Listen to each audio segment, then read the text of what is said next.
திரு சுரே, எதிர்க்கட்சிகள் இவ்வளவு கடும் எதிர்ப்பை தொடர்ந்து வெளிப்படுத்தின பிறகும் அரசு ரொம்ப உறுதியாக சட்ட திருத்த மசோதாவை மத்திய அமைச்சரவை ஒப்புதல் பெற்றிருக்கிறார்கள். நாடாளுமன்றத்திலையும் தாக்கல் செய்ய போகிறாங்க. ஒரு மாற்றத்தை கொண்டு வர போகிறோன்ற போது ஒரு கன்சர்ன் அடிப்படையில் கொண்டு வர வேண்டிய தேவை இல்லையா? அரசாங்கம் பெரும்பான்மை அடிப்படையில் அமைஞ்சிருக்குன்னா கூட ஒரு கன்சர்ன் தேவையில்லை, எதிர்க்கட்சிகளுடைய கன்சர்ன் தேவையில்லைன்னு நினைக்கிறீங்களா? இல்லை, இப்போ இந்த நாடு முழுக்கவே எந்த திட்டம் கொண்டு வந்தாலும் பிஜேபி கொண்டு வந்தால் எதிர்க்கணும் அப்படின்ற ஒரு மனநிலை வந்துருச்சு. அதனால் இப்போ காஷ்மீர் 370 நீக்கத்துக்கும் எதிர்ப்பு தெரிவித்தாங்க, எல்லாத்துக்குமே எதிர்ப்பு தெரிவிச்சுட்டு தான் இருந்தாங்க. இருந்தாலும் எங்களுடைய வாக்குறுதிகள் மக்களுக்கு 2014, 19, 24 கொடுத்தது இந்த ஒரே நாடு ஒரே தேர்தலை கொண்டு வருவோம்னு சொல்லிட்டு. இதுக்கு இப்போ திடீர்னு 2014 அப்புறம் தான் இதை பற்றி பேசுகிறோமான்னு பார்த்தீங்கன்னா அதுவும் கிடையாது. 98 எங்கள் ஆட்சி இருக்கும்போது லா கமிஷன் அமைத்ததாகட்டும், 2003ஆம் ஆண்டு அப்போது பிரதமராக இருந்த அடல் பிஹாரி வாஜ்பாய் அவர்கள் சோனியா காந்தி அம்மையாரிடம் இது குறித்த சாத்தியக்கூறுகளை பிரத்யேகமாக விவாதித்ததாகட்டும், 2009 எல்கே அத்வானி அவர் எதிர்க்கட்சி தலைவராக இருக்கும்போது மன்மோகன் சிங் அவர்களிடம் இது குறித்து பிரத்யேகமாக பேசி இதை நீங்கள் அமல்படுத்தணும்னு சொன்னதாகட்டும். இது நாங்கள் ஆண்டாண்டு காலமாக இதை அமல்படுத்தணும்னு சொன்ன ஒரு விஷயம்தான். ஆனால் இதில் ஒரு இன்ட்ரெஸ்டிங்கான விஷயம் என்னென்னா, 1983 இது அமல்படுத்துவதற்கு தயார் பண்ணியது இந்திரா காந்தி அம்மையார் அவர்கள் தான். ஒருவேளை அவர்கள் 84 இறக்காமல் இருந்தால் ஒருவேளை கொண்டு வந்திருக்கலாமா? இந்திரா காந்திட்ட ப்ரொபோசல் அவர்களுக்கு ஒரு எண்ணம் இருந்தது. அதன் அடிப்படையில் லா கமிஷனில் அதை தயார் பண்ணுறதுக்கு ஒரு குழு அமைத்தார்கள். ஒருவேளை அம்மையார் 84க்கு அப்புறம் அந்த படுகொலை நடக்காமல் இருந்திருந்தால் அவர்களே கூட இதை கொண்டு வரதுக்கு முயற்சி செய்திருக்கலாம். இப்போது ஐயா சொன்னார் 3000 கோடி தான் செலவாச்சு அப்படின்னு சொன்னார். 2014 தேர்தலில் இந்திய தேர்தல் கமிஷனுக்கு ஏற்பட்ட செலவு 3870 கோடி. இந்த தேர்தல் 2024 5800 கோடி ரூபாய் தேர்தல் கமிஷனுக்கு செலவாயிருக்கு. ஆனால் இது முக்கியம் கிடையாது. இந்தியாவில் இருக்கக்கூடிய 31 மாநிலங்களுக்கு தேர்தல் நடக்கின்றன. இந்த 31 மாநிலங்கள் நீங்கள் ஆவரேஜ் பண்ணி பார்த்தீங்கன்னா ஒரு மாநிலத்திற்கு 2333 கோடி ரூபாய் செலவாகுது. அது இந்த கமிஷனில் கொடுத்துருக்கக்கூடிய ரிப்போர்ட். அப்போ 31 மாநிலங்களுக்கு இந்த 2000 கோடி நீங்கள் இன்டூ பண்ணி பார்த்தீங்கன்னா கிட்டத்தட்ட 60,000 கோடி ரூபாய் 5 ஆண்டுகளில் அந்த மாநில தேர்தல் நடத்துறதுக்கு மட்டுமே தேர்தல் கமிஷன் செலவு பண்ணுறாங்க. இல்லை, இது அரசாங்கத்துக்கு ஏற்படக்கூடிய அரசாங்கத்தில் முன்னாள் தலைமை தேர்தல் ஆணையர் திரு ஓபி ராவத் சொல்றது இந்தியாவுடைய தேர்தலில் ஒரு வாக்காளருக்கு $1 தான் செலவாகுதுன்றார், 84 ரூபாய் செலவாகுதுன்றார். இல்லை, இது நான் சொல்றது மாநில அரசு மத்திய அரசு ரெண்டும். இப்போ மாநில தேர்தலுக்கு மாநில அரசாங்கத்தோட கான்ட்ரிபியூஷன் இருக்கு, மத்திய தேர்தலுக்கு மத்திய தேர்தல் கான்ட்ரிபியூஷன் இருக்கு. இப்போ அட் த எண்ட் ஃபிகர் என்ன சொல்றோம்னா 5 ஆண்டுகள்ல தேர்தல் நடத்துவதற்கு மட்டும் இந்தியாவில் 60,000 கோடி ரூபாய் செலவாகுது. 4000 கோடி வருடத்திற்கு சராசரியா 12,000 கோடி ரூபாய். எஸ்வை குரேஷி சொல்றது 4000 கோடி ரூபாய். இல்ல, மாநில ராவத் சொல்றது ஒரு குடிமகனுக்கு ஒரு வாக்காளனுக்கு 84 ரூபாய், அமெரிக்க டாலர் ஒரு அமெரிக்க டாலர்ன்றாரு. அதுதான் நான் சொல்றது. இந்த கமிஷன்ல கொடுத்திருக்கக்கூடிய தகவல் தான் சொல்றேன் நான். இந்த ரிப்போர்ட்ல, அதாவது ராம்நாத் கோவிந்த் அவர்கள் கொடுத்திருக்காங்க இல்லையா, அதுல இருக்கிறது. இல்ல, நீங்க சொல்றது அதுதான் அவரே சொல்றாரு. அதை நீங்க எப்படி இன்டர்பிரட் பண்றீங்கன்னா எலெக்ஷன் கமிஷனான செலவுன்னு சொல்றீங்க இல்லையா, அவங்க அரசியல் கட்சிகள் செய்யக்கூடிய செலவாக சொல்றாங்க. அது அரசு செலவு கிடையாது. அது இந்த தேர்தலுக்கு அதுதான் 60,000 இருக்கக்கூடியது 1,35,000 கோடின்னு சொல்றாங்க. இந்த 2024 தேர்தலில் இந்த அரசியல் தேர்தல் நிலையில கேண்டிடேட்ஸ் ஆகட்டும், கட்சிகள் ஆகட்டும், மற்றவர்களாகட்டும் எல்லாரும் ஸ்பெண்ட் பண்ணக்கூடிய பணம் அது. இப்போ நம்மளுடைய ஆர்குமெண்ட் என்னன்னா, தோராயமாக ஆண்டொன்றுக்கு 12,000 கோடி ரூபாய் தேர்தலுக்காக செலவு செய்கிறோம். மாநில தேர்தல், மத்திய தேர்தல் எல்லாத்தையும் சேர்த்து வச்சுக்கலாம். இப்போ இது அமல்படுத்தக்கூடிய பட்சத்தில் அந்த 5 ஆண்டுகள் கேப்ல 60,000 கோடின்றது 10,000 கோடியாக குறையும் அப்படின்றது ஒரு அப்ராக்சிமேட். எங்க இருந்து இந்த 60,000 கோடி வருது? அதுதான் சொல்றேன். இல்ல, இப்ப நீங்க இந்த 60,000 யாராவது ஒரு வருடத்திற்கு 12,000 கோடின்னு சொல்றோம் இல்ல, இதெல்லாம் எப்படி சொல்றீங்கன்னு கேக்குறேன். இது அவைலபிளா பப்ளிக்ல இருக்கக்கூடிய ரெக்கார்ட்ஸ் தான் சொல்றேன். யார் சொல்லிருக்கா? இந்த ரிப்போர்ட்ல இருக்கிறதாங்க சொல்றேன். ராம்நாத் கோவிந்த் அவர்கள் அறிக்கை சமர்ப்பிச்சிருக்காங்க இல்லையா, இதுல இருக்கிறது பிளஸ் வேரியஸ் அனாலிஸ்ட் அவங்க சொல்லியிருக்கக்கூடிய எல்லா தகவலும் ராம்நாத் கோவிந்த் அறிக்கையில வெரிஃபைடு இன்ஃபர்மேஷன் தான் நான் சொல்றேன். அதாவது பக்கத்துல இருக்குது, சொல்லுங்க. நோட்ஸ் வச்சிருக்கேன், நான் சொல்றேன். பட் என்னோட பாயிண்ட் என்னன்னா இப்போ நான் 2 முன்னாள் தலைமை தேர்தல் ஆணையர்கள் சொல்றத கோட் பண்றேன். ஆமா, அவங்க 2 பேரும் சொல்றதே 4,000 கோடி தான் ஒருத்தர் சொல்றாரு, இன்னொரு நீங்க சொல்றது கரெக்ட். அது மத்திய தேர்தலுக்கு, மாநில தேர்தல்கள் இருக்கு இல்லையா, ஒரு மாநிலத்திற்கும் ஆண்டொன்றுக்கு தோராயமாக 5 to 8 மாநிலங்களுக்கு தேர்தல் நடக்கின்றன. இந்திய அப்போ ஒரு தேர்தல்களுக்கு தான் சொல்றாரு அவர். எல்லா தேர்தலையும் நடத்துறதுக்கே 4000 கோடி தான் செலவாகுதுன்றாங்க. அதாவது என்ன இல்ல இந்த பாராளுமன்ற தேர்தலுக்கு மட்டும் 2024ல இப்ப ஐயா சொன்னார் இல்லையா 3800 கோடி, அது வந்து 2014 ஃபிகர். 24 ஃபிகர் அபிஷியல் ஃபிகர் தேர்தல் கமிஷனுக்கு ஏற்பட்ட செலவு 5800 கோடி ரூபாய். மொத்தமாக 60,000 கோடி ரூபாய் தேர்தல் செலவுன்றது 10,000 கோடியாக குறையும் அப்படின்றது முதல் கணக்கு. இரண்டாவது, இந்த 5 ஆண்டு காலங்கள்ல 800 நாட்கள் சரி, இந்த 10,000 கோடியா எப்படி குறையும்? அதையும் சைமல்டேனியஸா எலெக்ஷன் நடக்கும்போது குறையும் அப்படின்றது ஒரு கணக்கு. அடுத்தது உங்களுக்கு வந்து ரிப்போர்ட்டோட எப்படி கொடுக்க முடியும்? எனக்கு எப்படி கேட்குறேன்னா, இப்போ எனக்கு சாப்பாடு 4 பேருக்கும் சாப்பாடு போடணும், தலைக்கு 100 ரூபானா ஒரே நேரத்தில் நம்ம 4 பேர் சாப்பிட்டாலும் 400 ரூபா. சரிமா, நான் தனியாக போய் சாப்பிட்டு, நீங்கள் தனியாக போய் சாப்பிட்டு, திரு ரவீந்திரன் தனியாக போய் சாப்பிட்டு, நவநீதன் தனியாக போய் சாப்பிட்டாரு 100 ரூபாய்க்கு சாப்பிட்டாலும் 400 ரூபா தானே. கரெக்ட். பீட்டர் சாப்பிட்டாலும் 100 ரூபா, தனியாக சாப்பிட்டாலும் அதுதான். கரெக்ட். ஒன்னா உட்காந்து சாப்பிட்டாலும் அதுதான். அது ஒன்னா நடக்கும்போது எப்படி 30 முறை அதுவே மீண்டும் மீண்டும் நடக்கும்போது எப்படி ஒரே செலவு தானே வரப்போகுது? எப்படி வரும்? இப்போ இங்க வந்து ஒரே தேர்தல் ஒரு எல்லா மாநிலத்துக்கும் நடந்துருது. இப்போ நடக்கக்கூடிய முறைப்படி மத்திய லோக்சபா தேர்தலோட 6 மாநிலங்களுக்கு தான் நடக்குது.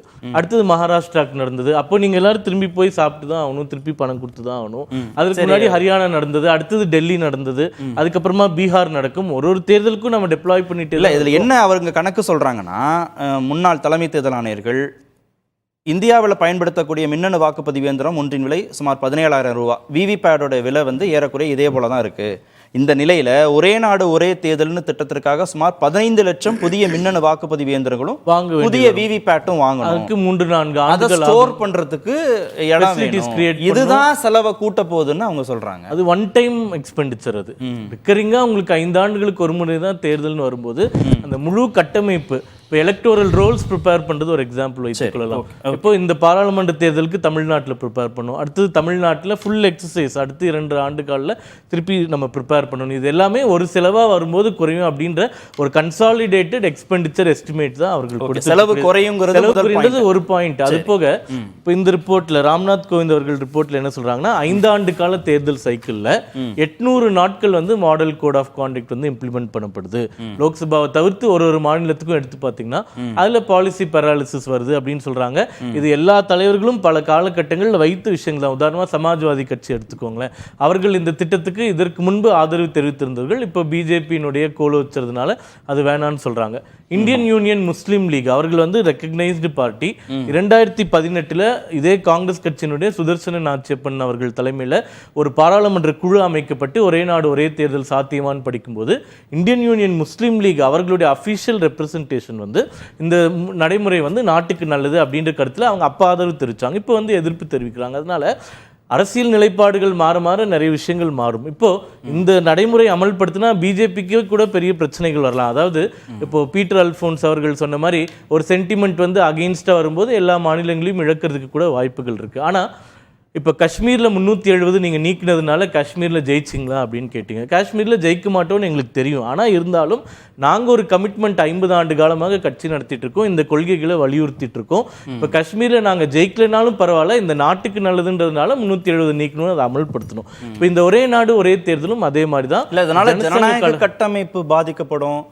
நாடாளுமன்றம், சட்டமன்றம், உள்ளாட்சி அமைப்புகள் வருகிற போது ஒவ்வொரு தேர்தலுக்கும் வெவ்வேறு விதமான பிரச்சனைகள் பேசப்படும். பிராந்திய கட்சிகளுக்கான முக்கியத்துவம் இதன் மூலமாக குறைக்கப்படும்.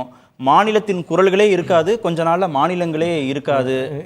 இதெல்லாம் அவங்க வெளிப்படுத்தக்கூடிய அச்சமா இருக்கு. அவர்களுடைய அச்சம் நியாயமா கூட இருக்கலாம். பட் டெமோக்ரஸின்னு வரும்போது அதாவது 51-49 தான், அதை தான் நம்ம அமல்படுத்த முடியும். அந்த மாதிரி ஒரு சூழ்நிலை தான் நம்ம வாழ்ந்துட்டு இருக்கோம். இப்போ ஒரே ஒரு உதாரணம் சொல்றேன். மத்திய விவசாயத்துறை அமைச்சர் வந்து நேற்று ஒரு மீட்டிங்ல சொல்றாரு, ஃபஸ்ட்டு பாராளுமன்ற தேர்தல் நடந்தது, அடுத்தது ஹரியானா எலெக்ஷன் நடந்தது, அடுத்தது மகாராஷ்டிரா எலெக்ஷன் நடந்தது.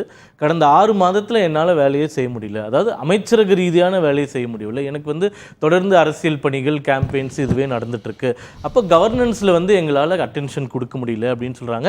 இது மாநில அரசுகளுக்கும் பொருந்தும். இப்போ எங்கேயாச்சும் ஒரு இடைத்தேர்தல் வருதுன்னு வச்சுக்கோங்களேன், அப்போ மொத்த அரசு இயந்திரமும் அங்கே போய் செயல்படுது. தமிழகத்திலே நம்ம பார்த்துருக்கோம். அடுத்தது உள்ளாட்சி தேர்தல்னு வரும்போது அந்த தேர்தலை நோக்கி 3 மாத காலம் அரசு இயந்திரம் முழுவதுமாக தேர்தலை நோக்கியே போயிட்டு இருக்கிறதுனால மக்களுக்கு செய்யக்கூடிய விஷயங்கள் வந்து பாதிப்பு. அது தேர்தல் வியூக வகுப்பாளர் திரு யோகேந்திர யாதவ் வந்து யோசனை சொல்றாரு. 2 விதமான மாற்றங்கள் மூலமாகவே இந்த பிரச்சனையை எளிதாக சமாளிக்க முடியும். 6 மாதத்திற்குள்ளாக எலெக்ஷன் நடத்தணும் கட்டாயம்ன்றதை 1 வருஷத்திற்கு உள்ளாக நடத்தலான்னு ஒரு சட்ட திருத்தத்தையும், அதே மாதிரி நலத்திட்டங்கள் பணிகள் எதுவும் தேர்தல் நேரத்தில் பாதிக்கப்படாதுங்கிற மாதிரியான ஒரு சட்ட திருத்தத்தையும் கொண்டு வந்துட்டாலே போதுமானது. ரொம்ப எளிதாக இதை சரிப்பட வார்த்தையிலே சொல்கிறேனே, சாதாரண மாத்திரைகளால் குணப்படுத்த முடிகிற இந்த ஜனநாயக நோய்க்கு எதற்கு ஒரே நாடு ஒரே தேர்தல் என்ற அறுவை சிகிச்சை அப்படின்னு அது வந்து இப்போ இவ்வளோ பேர் இப்போ முதல்ல ஒன்று சொல்ல விரும்புகிறேன். இப்போ அவர் பீட்டர் ஐயா சொன்னார் காங்கிரஸ் கட்சியை கலந்தாலோசிக்கலன்னு. இந்த கமிட்டியில் வந்து குலாம் நபி ஆசாத் அவர்கள் இருந்தார். ஆதிர் ரஞ்சன் சௌத்ரி அவர்களை வந்து இந்த கமிட்டியில் ஒரு மெம்பராக ஜனாதிபதி அவர்கள் அறிவித்திருந்தார்கள். ஆனால் அவர்கள் வந்து இதில் எங்களுக்கு உடன்பாடு இல்லைன்னு அந்த கமிட்டிக்குள்ளேயே வராமல் அவங்க விலகி போயிட்டாங்க. கமிட்டி அமைச்சது பாரபட்சமாக இருக்குன்னு வெளியே போனார். இல்லை, ஒரே நாடு ஒரே தேர்தல் தொடர்பாக கருத்து கேட்புல பிரச்சனை இல்லை. முதல்ல அவங்களுக்கு இந்த குழு அமைக்கப்பட்டதுல போதிய பிரதிநிதித்துவம் எல்லோருக்குமானதாக இல்லை. அரசியல் தலைவர்கள் அதில் யாருமே இல்லை. அதாவது ஹோம் மினிஸ்டர், லா மினிஸ்டர், அவ்வளவுதான் இந்த பக்கம். அந்த பக்கம் எதிர்க்கட்சி தலைவராக இருந்த அதிர் ரஞ்சன் சௌத்ரி அவர்களுக்கு வாய்ப்பு கொடுக்கப்பட்டது. மீன் ரிப்பேர்ல எக்ஸ்பர்ட்ஸ் தான் என்கே சிங் ஆகட்டும், சுபாஷ் கஷ்யப் ஆகட்டும், சஞ்சய் கோத்தாரி அவர்களுக்கட்டும், நிதின் சந்திரா ஆகட்டும். இதுல வந்து பிஜேபி காரர்களை போட்டு பண்ணல. இது எல்லா கமிஷன்களையும் எல்லா ஸ்டடீஸ்லையும் இந்த மாதிரி ஒரு ஸ்டாண்டர்டான கமிட்டி அமைக்கப்படுவது இயல்புதான். இப்போ காங்கிரஸ் வந்து இந்த கமிட்டிக்குள்ளேயே பிரசன்ஸ் இல்லாம முதல்ல விலகினதுனால ஏற்கனவே இவங்க ப்ரீ டிசைடடா இருக்காங்கன்னு நாங்க சொல்லுவோம். ஒருவேளை இந்த கமிட்டியில் அங்கமா இருந்து இவ்வளவு கட்சிகள் கிட்ட கருத்து கேட்பது எல்லாத்தையுமே உள்வாங்கிட்டு அதற்கப்புறமா இது சாத்தியமில்லை அப்படின்னு ஒரு கருத்து சொல்லியிருந்தா அவர்கள் கருத்துல நியாயம் இருந்திருக்கலாம். ஆனா இது உள்ள போகிறதுக்கு முன்னாடியே இது நாங்க ஒத்துக்க மாட்டோம்னு சொல்றதுனால அவர்களுடைய அந்த கிரெடிபிலிட்டியை வந்து நாங்க கொஸ்டின் பண்றோம். ஒரே நேரம் சுருக்கமா சொல்லுங்க சார். கார்த்திகேயன், அதாவது இப்போ தம்பி சூர்யா சொல்றாரு இல்லையா, நீங்க வந்து குடியரசுத் தலைவர் கோவிந்த் தலைமையில கமிட்டியை போட்டுட்டு அதுல வந்து நீங்க கருத்து சொன்னா எப்படி சொல்ல முடியும்? அவர் தான் ஆல்ரெடி கமிட்டட் ஹிம்செல்ஃப்.